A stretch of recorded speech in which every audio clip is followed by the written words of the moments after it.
sekali Pak, memiliki masjid yang besar memang stiker. Jadi pemaparan Ustaz itu sepertinya kuncinya hanya ada di DKM Ustaz. Jadi penggerak utama atau engine pertama itu ada si DKM. Adakah syarat DKM? Artinya syarat menjadi DKM itu agar dapat melaksanakan eksekusi seperti yang Pak Ustaz dijagokan ya. Terima kasih Ustaz. Yang penting itu sebenarnya komitmen jamaah dan DKM. Masjid Jogokaryan bukan masjid percontohan, meskipun banyak yang mencontoh. Kami itu mencontoh Rasulullah SAW. Allah menyatakan, "Qul in kuntum tuhibbunallah fattabi'uni yuhibbukumullah wa yaghfir lakum dzunubakum." Maka bagaimana Rasulullah perlu mengurus masjid dan jamaah ini yang kita ikuti meskipun belum bisa mendekati, kita berupaya. Bagaimana Rasulullah itu merawat jamaahnya, bagaimana Rasulullah memikirkan jamaahnya, dan jamaahnya merasa kalau dia punya kelebihan, bagaimana bisa meringankan jamaah yang lain. Yang digambarkan oleh Allah, Muhammadur Rasulullah walladzina ma'ahu asyidda 'alal kuffari ruhama'u bainahum. Kalau ada kasih sayang sesama orang mukmin itu, maka tarahum ruk'an sujadan, maka kamu akan lihat mereka itu selalu bersama-sama dalam rukuk dan sujud mereka. Yang tahu fadlan minallahi wa ridwan, sama-sama mencari karunia dan keridhaannya. Jadi, ayo masjid ini meniru bagaimana Rasulullah dulu mengelola masjid, bagaimana perilaku kita sebagai jamaah memakmurkan masjid bersama-sama ingin ittiba. Karena dengan ittiba itu yuhibbukumullah, kita akan dicintai Allah. Bahkan fayaghfir lakum dzunubakum, akan dihapus dosa-dosa kita karena kita ittiba. Jadi sholat berjamaah di masjid ittiba.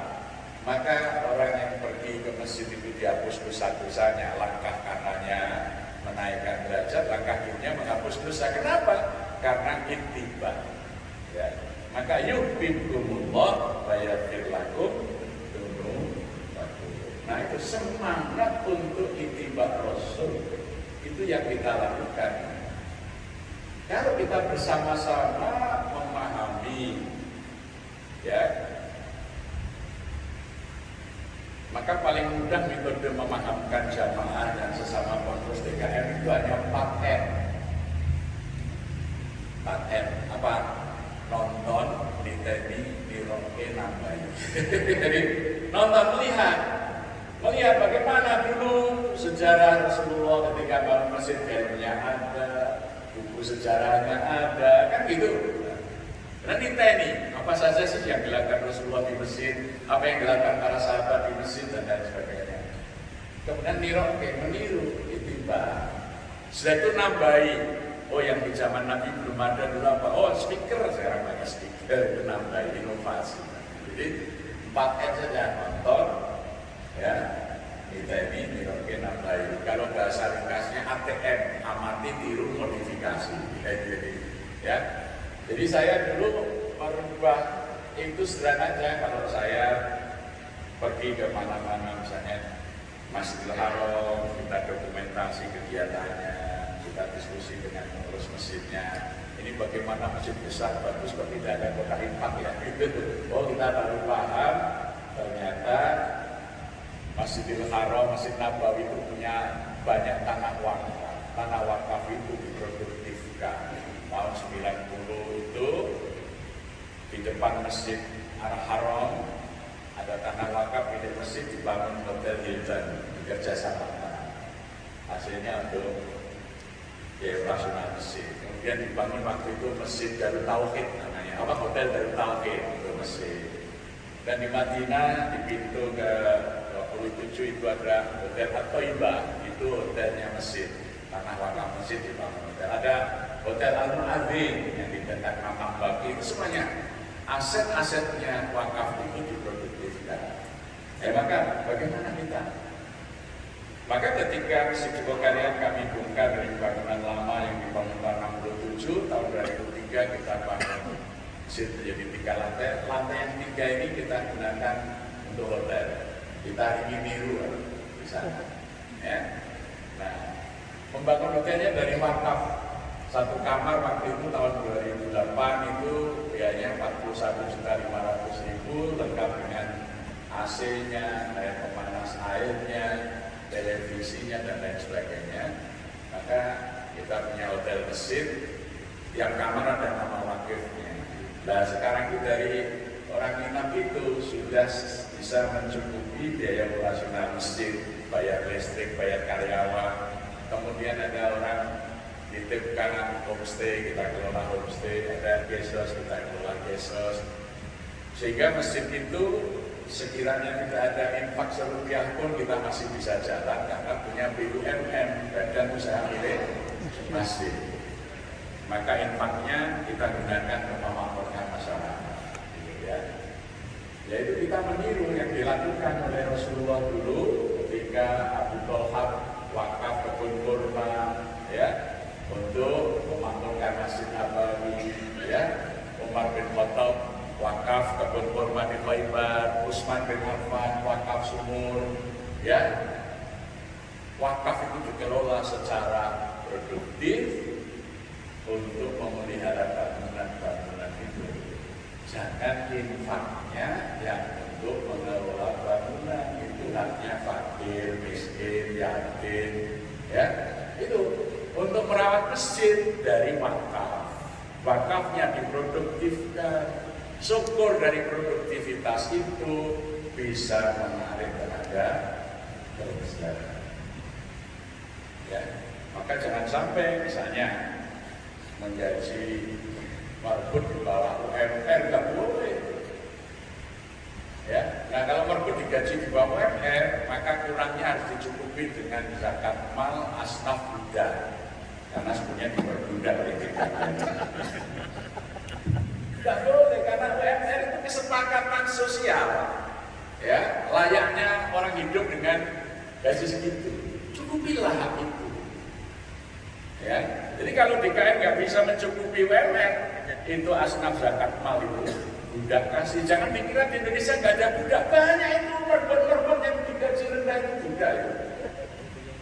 Maka baslas itu harus mencukupi kebutuhan hidup minimal para merbon. Kami pertama mencari imam, kami tawarkan gaji pokok 10 juta, kami sediakan imam dinas imam, kami sediakan mobil dinas imam itu Innovarekon terbaru, yang daftar 13.000 orang.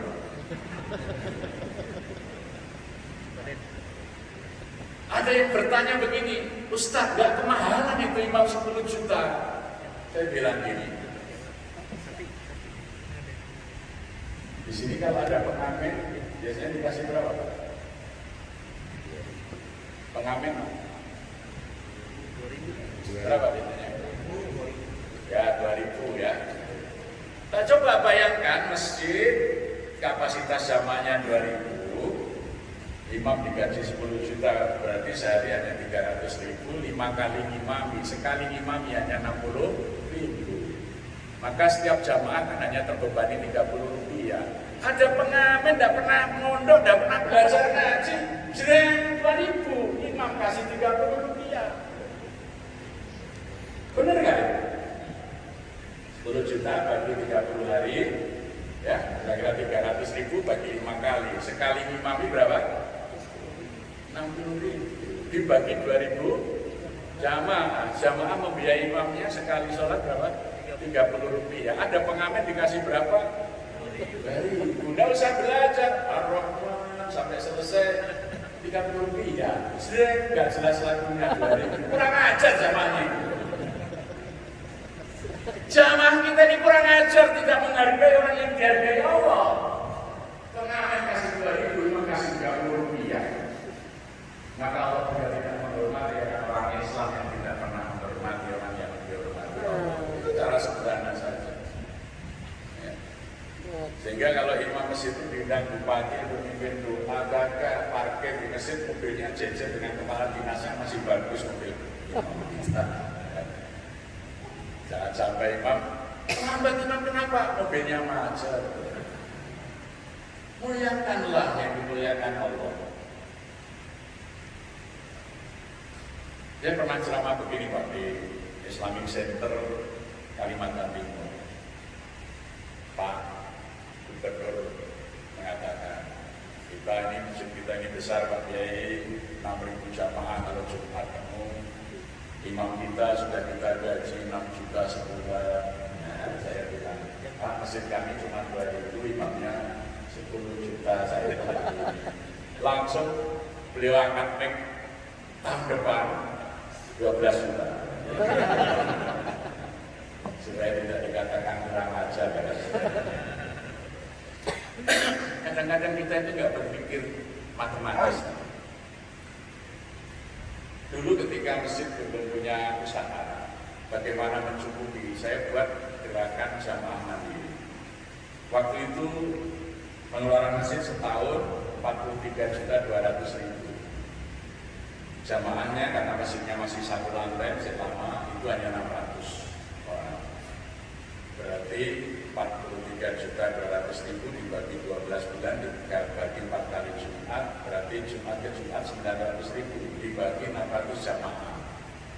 Satu jamaah sepekan itu biayanya berapa? 1.500 rupiah. Kami buat laporan tertulis, pengeluarannya untuk bayar listrik 250.000 sebulan, untuk bayar PDAM 25.000 sebulan, untuk bayar merbot waktu itu hanya 425.000 sebulan. Semuanya itu honor partai 50.000 kali 4 kali 12, kemudian dibagi 600 orang. Kemudian kami pasang spanduk, baliho dan edaran setelah laporan kita tadi. Jika Anda infak 1.500 rupiah per pekan, Anda adalah jamaah mandiri. Anda sudah bayar khotib sendiri, bayar air sendiri, bayar listrik sendiri, ya gitu. Bayar ongkos kebersihan sendiri. Jika Anda infak lebih dari 1.500 rupiah, Anda telah membantu jamaah yang lain. Dan jika infak Anda kurang dari 1.500 rupiah, ibadah Anda di masjid ini masih disubsidi orang. Ayo jadi jamaah yang mandiri. Jumat berikutnya dari 180.000 naik menjadi 600.000. Naik sekarang sudah sekali Jumat rata-rata sudah mencapai 18 juta. Infak subuh sekarang sebulan lebih kurang 120 juta. Infak harian sholat 5 waktu itu sudah 21 juta per pekan. Dan itu tidak dihindarkan bedahnya, cukup ditaruh di pintu masuk di halaman. Tapi kita ajak untuk melaksanakan perintah Allah, aqimis sholah wa atu zakat. Tidak dalam pemahaman fikih zakat itu nisabnya sekian, zakat itu haulnya, waktunya 12 bulan Hijriah. Pokoknya habis sholat membersihkan harta dan dirinya dengan zakat. Jadi kalau keluar dari masjid habis sholat subuh, zakat berapapun. Dia habis jamaah zuhur, zakat. Zakat dalam konteks mensucikan diri dan harta, tidak dalam pengertian fikih yang harus dihitung setahun berapa penghasilan, dikurangi kebutuhan, dikurangi tanggungan, masih ada sisa 2,5%-nya itu adalah zakat. Itu zakat secara syar'i. Ini zakat secara adabi, bagaimana beradab kepada Allah. Perintah Allah aqimis sholat waktu zakat. Pokoknya habis sholat zakat. Ada yang habis sholat 5.500 rupiah, berarti sehari dia 2.500. Ada jamaah yang setiap selesai sholat ya 50.000, berarti sehari 250.000. Ternyata ini testimoni para jamaah, Pak. Setelah saya mengamalkan, Pak, Allah memudahkan rezeki. Ada yang sehari 250.000, namanya Pak Haji Hamid, ya pengusaha kayu jati. Itu cerita setelah mengamalkan tuh aqimis sholat wa atu zakat. Keuntungan kayu jatinya nggak besar Pak, tapi begitu dia punya uang beli tanah tahun ini ya 900 sekian juta. Tahun depan tanah itu sudah ditawar orang 3,5 miliar. Ya, beli tanah itu rezeki Allah itu dimudahkan. Makanya infak harian dan infak subuh kami itu banyak karena mencoba atimis sholat, waktu habis sholat zakat. Masjid tidak usah ngedarkan kotaknya, sediakan aja di pintu masjid. Ya, jadi penghasilan dari jamaah subuh kami lebih banyak daripada penghasilan Jumatan. Ya, penghasilan infak harian 5 waktu sholat lebih besar dari Jumatan. Karena tadi tradisi selesai sholat dan hampir semua jamaah merasakan berbarokah dari mengamalkan. Ya, gitu. Maka masjid itu kita buka 24 jam, lampu terang-terang di malam hari. Guyon saya begini, guyon ya maafkan, masjid ini guyon. Ya. Kalau habis isya masjid dikunci, lampunya mati, dan datang jamaah itu biasanya jamaah lokal. Jamaah lokal itu kalau datang seperti saya pakai sarung. Sarung itu tidak ada satunya, jadi tidak terlalu.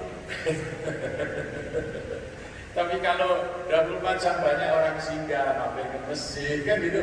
Ya, biasanya orang dalam perjalanan itu bawa dompet dan bawa uang saku. Kayaknya banyak.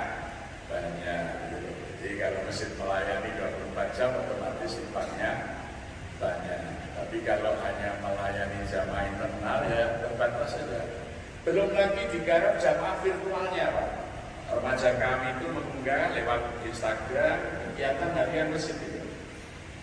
Kemudian ada Grace maupun rekening infak jamaah virtual yang bahkan belum pernah datang ke Jogja Kalian, rutin infak itu rata-rata sebulan dikelola oleh tim media oleh anak-anak remaja itu tidak kurang dari 100 juta. Dia nyimak kajian kita, dia mengikuti jamaah subuhnya banyak sekali, kami ingin ke sana infak. Jamaah virtual di luar dinding masjid ini infaknya sebulan di atas 100 juta, bahwa bulan kemarin malah mencapai 170